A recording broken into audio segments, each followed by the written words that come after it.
Alright, let's keep it going. The next comic is a very good friend of mine. You've heard him on the Artie Lang podcast, Mr. Evan Weiss. Keep it going.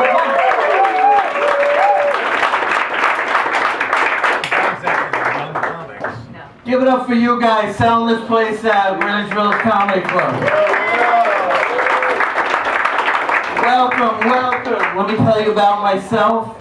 I would not be here tonight if it wasn't for my dad. He really inspired me to get into comedy. In fact, I would not be here because he gave me the gas money to get here. I remember when I was younger, I used to wait for Santa Claus every year. I used to get out the milk and cookies and wait for him. He would never show up. It wasn't until I was 15 my parents told me I was Jewish.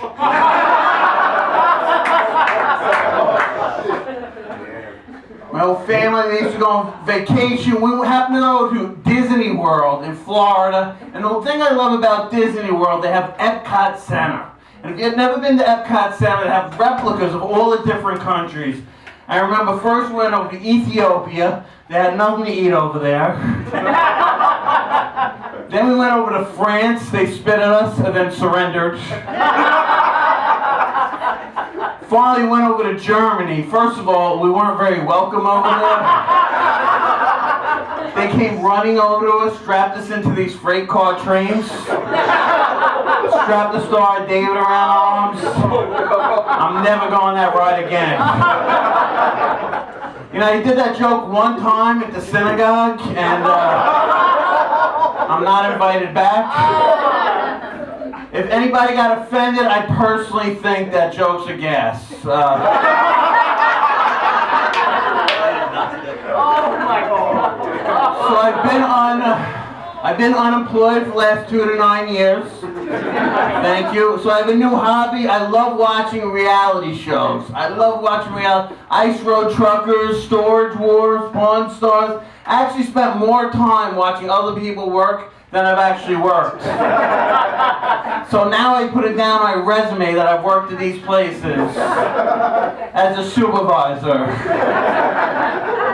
In the middle of the afternoon, I just walk into random, really crappy bars, start throwing the pots and pans all over the place, and just yell, "Shut it down! Shut it down! Shut it the fuck down!" This place is a pigsty. You guys know what I'm talking about? Bar Rescue? Bar Rescue. John Taffer is the best. I love John Taffer. I want to hire John Taffer to fix my life. If you ever seen any of the shows, they're all the same. What does he do before he starts to fix the place? What do the owners have to do? They have to admit they're a complete failure before he decides if he wants to fix them. John, I'm a complete failure. Please fix my life. Evan, I heard you the first 3 times. I'm not going to fix you. I just enjoy hearing you say that. And then I have to beg and plead, please come back to fix my life. Then he comes back, right? He comes back. Evan, this is what you need in your life. You need a POS system. John, why do I need a point of sale system? It doesn't even make sense. No, Evan, you're a piece of shit.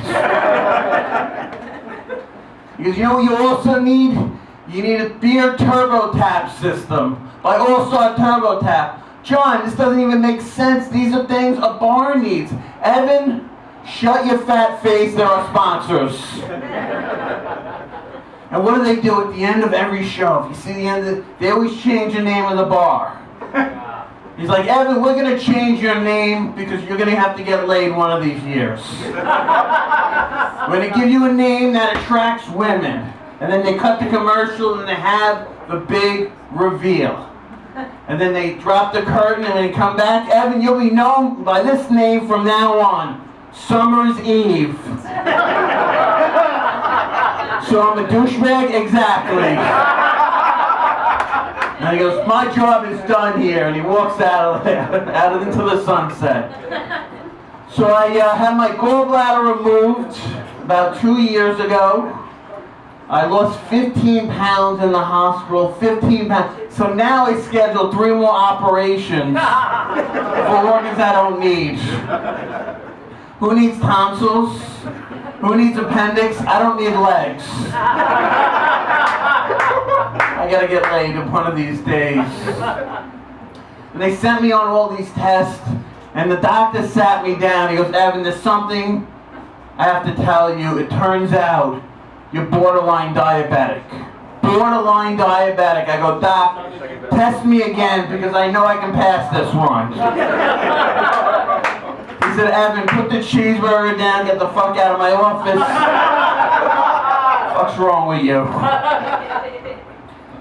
I always grew up with Jewish doctors. They assigned me a Mexican doctor, and I'm thinking in my head, this is going to be the coolest thing, a Mexican doctor. I'm thinking, I'm going to go to the office, perhaps they're going to have nacho chips and salsa, margaritas, perhaps a nice mariachi band. I get to the office, get this. It's just a regular doctor's office. It just turns out I'm really racist. And stupid. I'm really racist and stupid. So I had to get an MRI the other day. I walked into the office and the radiologist wanted to start small talk with me. He goes, so what do you do for a living? I go, well, I'm a comedian. And he goes, no, really, what do you do for a living? And well, sometimes I produce shows. No, really, what do you do for a living? I'm like, did my parents call you? So I also have, I know what you're thinking, I have a nutritionist by looking at this body, right, ladies?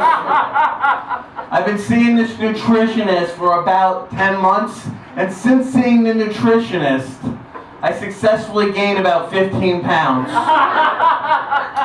She had to have that talk with me. Ladies know what I'm talking about. She sat me down, she goes, Evan, it's not you, it's me. Perhaps you should see other nutritionists. Evan, put the cheeseburger down, get the fuck out of my office. What the fuck's wrong with you? So I was pumping gas the other day. Gas prices are still cheap.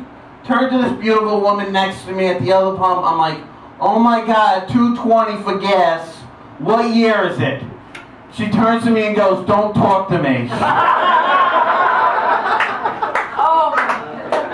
I put that on Facebook, got 60 likes about my imaginary conversation. I have 60 arguments.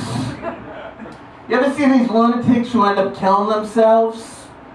And sometimes they might take out a few coworkers. What do they always say about the guy? They always say, he was the nicest guy. I can't see him doing anything like that. If I ever killed myself, my friends, my family, everybody that knew me, they're going to say, well, Evan talked about it all the time. He had fantasies about it. He wrote blogs about it. His Facebook said, I'm going to kill myself. Even his Twitter just bought a shiny new gun today. LOL. Goodbye to Greenwich Village Comedy Club. ROFLOL. What, too soon? What? Even in my free time, I just sit in Starbucks all day, read Suicide for Dummies. I even called the hotline. They're like, oh God, what's the matter today, Evan? I'm out of butter. Click. Alright, I'll call you guys tomorrow. So I gotta admit something. I don't know if you know this. I love buffets. Anybody else? Yeah!